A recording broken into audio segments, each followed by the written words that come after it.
আগামী 17ই এপ্রিল থেকে নিউজিল্যান্ডের বিপক্ষে আমার পেছনে হোম অফ ক্রিকেটে এখানেই শুরু হতে যাচ্ছে 3 ম্যাচ ওয়ানডে সিরিজের প্রথম ওয়ানডে এবং দুটো দলই কিন্তু এই সিরিজটা সামনে রেখে তাদের স্কোয়াড ঘোষণা করে দিয়েছে। বাংলাদেশ দলের প্লেয়াররা ঈদের পর থেকেই স্কিল ক্যাম্প করেছেন, নিজেদের ফিটনেস নিয়ে কাজ করেছেন এবং আশা করা যাচ্ছে কিউইদের বিপক্ষে পূর্ণ প্রস্তুতি নিয়েই মাঠে নামবে তাসকিন এবং হৃদয়রা। তবে নিউজিল্যান্ডের স্কোয়াডটা কেমন হচ্ছে এবং আমরা গত সিরিজে দেখেছিলাম যখন পাকিস্তানের বিপক্ষে এই মিরপুরেই বাংলাদেশ খেলছিল, বেশ একটা স্পোর্টিং উইকেট হয়েছিল। নিউজিল্যান্ডের স্কোয়াডটা যেমনটা হয়েছে তাতে সব কিছু মিলিয়ে বাংলাদেশ দলকে কতটা থ্রেট পোজ করতে পারবে, কিংবা বাংলাদেশ দল নিউজিল্যান্ডকে ঘরের মাটিতে হারাতে চাইলে এবার কি হোম অ্যাডভান্টেজটা নেওয়ার চেষ্টা করবে কিনা, সে বিষয়টা নিয়ে কথা বলবো। আমার সঙ্গে আছেন আমার সহকর্মী Faisal Habib.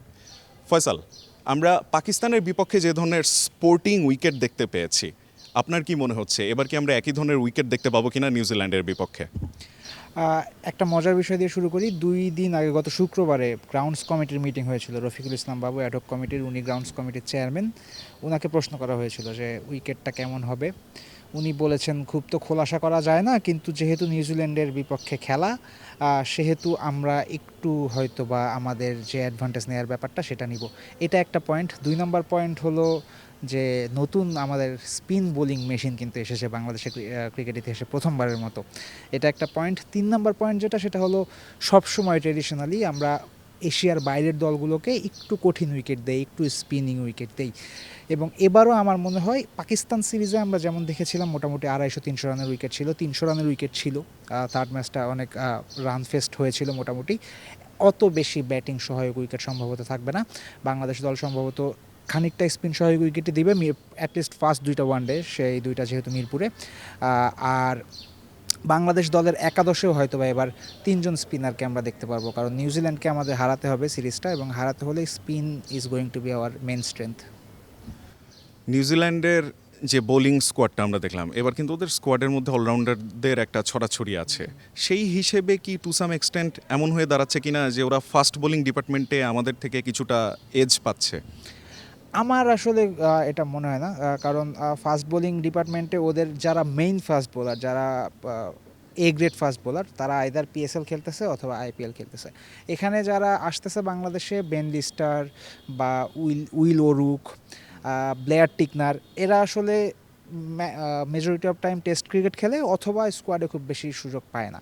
On the other hand, আমি পার্সোনালি বিশ্বাস করি বাংলাদেশের পেস বোলিং অ্যাটাক কিন্তু ওয়ার্ল্ডেরই টপ 5 পেস বোলিং অ্যাটাকের মধ্যে একটা। সুতরাং পেস বোলার যে ওদের আমাদের চেয়ে ভালো তেমনটা আমার মনে হয় না। আর সেকেন্ডলি, ওদের পেস বোলারদের কিন্তু এই যে হোয়াইট বলের এক্সপিরিয়েন্সটাও কম। আর নিউজিল্যান্ডে পেস বোলিং করা আর ঢাকায় দুপুর 11টায় শুরু হতে যাওয়া ম্যাচে পেস বোলিং করা মোটেই এক জিনিস না। সুতরাং পেস বোলিংয়ে ওরা খুব বেশি অ্যাডভান্টেজ পাবে বলে আমার মনে হয় না। আমরা বাংলাদেশের যেহেতু সিমারদের নিয়ে কথা বলছিলাম, আপনি বললেন যে বাংলাদেশের সিম বোলিং লাইন আপটাকে আপনি ওয়ার্ল্ডের টপ 5-এর মধ্যে রাখবেন। নাহিদ রানা পিএসএলে খেলছিলেন, দুর্দান্ত একটা স্পেল নিয়ে আলোচনা হচ্ছিল। নাহিদ রানা কিন্তু পাকিস্তান সিরিজেও তার হিট দ্য ডে ক্যাবিলিটিটাকে কাজে লাগিয়ে পিচটাকে দুর্দান্তভাবে ব্যবহার করেছিলেন এবং মোটামুটি পাকিস্তানের ব্যাটারদের বেশ বেশ ট্রাবল দিয়েছেন, এবং পিএসএলেও একটা দুর্দান্ত স্পেল দেখেছি। নাহিদ রানা কতটা ট্রাবলসাম হতে যাচ্ছে নিউজিল্যান্ডের ব্যাটারদের জন্য? দেখুন, পাকিস্তানে একটা খুব প্রচলিত লাইন আছে, পেস ইজ পেস। সো একজন পেসার, উনি ওই উইকেটে পেসারদের জন্য সহায়তা থাকুক বা না থাকুক, ওই উইকেট যতই মরা হোক বা উইকেটে ঘাস থাকুক, একজন পেসার সবসময় তার পেস দিয়ে প্রতিপক্ষ ব্যাটসম্যানকে ট্রাভেল করতে পারবে। ইনফ্যাক্ট আমরা যেমনটা প্রেডিক্ট করছিলাম বা আলোচনা করছিলাম যে এই সিরিজে খানিকটা স্পিনিং উইকেট হতে পারে, এই উইকেটে পেসারদের মধ্যে কিন্তু যার পেস আছে তারই সফল হওয়ার কথা। কারণ আপনি যদি দেখেন, মুস্তাফিজুর রহমান সেমি স্পিনার বলা যেতে পারে, দৌড়ে এসে স্পিন বোলিং করেন। তো স্লো অ্যান্ড লো উইকেট হলে তার বলটা আপনি কাজে লাগবে অ্যাজ এ পেসার। কিন্তু তাসকিন বা শরীফুলের কথা যদি দেখেন, তারা নতুন বলে সুইং পায়, একটু বাউন্স পায় হয়তো বা, কিন্তু তাদের পেসটা কিন্তু, তাসকিনের পেস কিন্তু এখন আমার ওই লেভেলে নাই যে আপনি প্রতিপক্ষ ব্যাটারের মাথা বরাবর বা বুক বরাবর বোলিং করবেন। সেম উইথ শরীফুল ইসলাম, তিনি হয়তো নতুন বলে 2-4 ওভার সুইং পাবেন, এরপরে কিন্তু একটা স্লো এবং লো উইকেটে কিছুই করার থাকবে না। এরকম উইকেটে যদি আপনার নাহিদ রানার মতো একজন থাকে, তাকে যদি আপনি 10 ওভার পরে বোলিং করতে আনেন, তাহলে যেটা হয় ব্যাটসম্যানরা চিন্তা করবে যে আমি স্পিন বোলারদের মারতে পারছি না, স্পিনারদের বল খুবই কঠিন হচ্ছে, বল ঘুরছে, তখন আমার কোনো পেসারকে মারতে হবে। পেসারকে আপনি যখন মারতে যাবেন তখন ওই যেহেতু তার পেস আছে, বুক বরাবর বা মাথা বরাবর যদি আপনাকে বাউন্সার করে বা যদি লাইন লেন্থ একটু ভ্যারিয়েশন আনে, তখন আপনার বল উঁচু নিচু হতে পারে, আপনার উইকেট হারাতে পারেন। এবং একটা জিনিস আমরা খুবই মিস করছিলাম ইবাদতের ইনজুরির পর থেকে, 23 সালে সে যখন ইনজুরিতে পড়লো, সেটা হলো আমরা এমন কোনো পেসার পাচ্ছিলাম না যে মিডিল ওভারে এসে আমাদের উইকেট বের করে দিতে পারবে। এবং ওডিআইতে এটা খুবই গুরুত্বপূর্ণ, একজন পেসার যে মিডিল ওভারে এসে উইকেট বের করে দিতে পারবে। Nahid Rana is slowly but surely becoming that pacer for us, যে মিডিল ওভারে এসে উইকেট বের করে দিতে পারবে। পাকিস্তান সিরিজে সে সেটা করেছে, এবং নিউজিল্যান্ড সিরিজে যদি আমরা স্লো লো স্পিনিং ট্র্যাকও পাই, এরপরও Nahid Rana will be effective I believe. আমরা মোটামুটি বোলারদের নিয়ে একটা আলোচনা করে ফেললাম যে কেমন কি হতে পারে। তবে যদি বিষয়টা এমন দাঁড়ায় যে ওদের স্পিনার যাদেরকে হয়তো এক্সপেরিয়েন্স কম দেখে, কিংবা যাদেরকে হয়তো আমরা ওইভাবে রেট করছি না বিকজ ওদের ওডিআই খেলার এক্সপিরিয়েন্সটা কম, বাট কয়েকজনের কিন্তু ডেবিউটা বাংলাদেশেই হয়েছিল, এখন নিউজিল্যান্ড আসার সময় তাদেরকেই পার্টিকুলারলি নিয়ে আসছে। Is that a message for Bangladesh cricket? অবশ্যই। এখন দেখেন, নিউজিল্যান্ড সবসময় এই ধরনের স্ট্র্যাটেজিতেই চলে, তারা এই দ্বিপাক্ষিক সিরিজগুলোতে প্লেয়ার বানায়। 2-3 বছরে যে প্লেয়ারগুলো তৈরি হয় সেই প্লেয়ার নিয়ে তারা আইসিসি টুর্নামেন্ট খেলতে যায়। এবং তাদের যে স্পিনাররা আসছে, ডিন ফক্সক্রফট, আদিত্য অশোক এবং জেডেন লেনেক্স। জেডেন লেনেক্স ইন্ডিয়ার এগেনস্টে ইন্ডিয়ার মাটিতে ওডিআই সিরিজ খেলেছে এবং হি ওয়াজ সাকসেসফুল দেয়ার। এবং জেডেন লেনেক্স, আদিত্য অশোক এরা কিন্তু কিছুদিন আগে বাংলাদেশে এ দলের মোড়কে, নিউজিল্যান্ড এ দলের সিরিজ ছিল বাংলাদেশে এ দলের এগেনস্টে, তখনও খেলে গেছে। এবং আরেকটা মজার বিষয় দর্শকরা হয়তো বা জানেন না, সেটা হলো যে নিউজিল্যান্ড দল কিন্তু নিউজিল্যান্ড থেকে যে সবাই বাংলাদেশে আসছে তেমনটা না।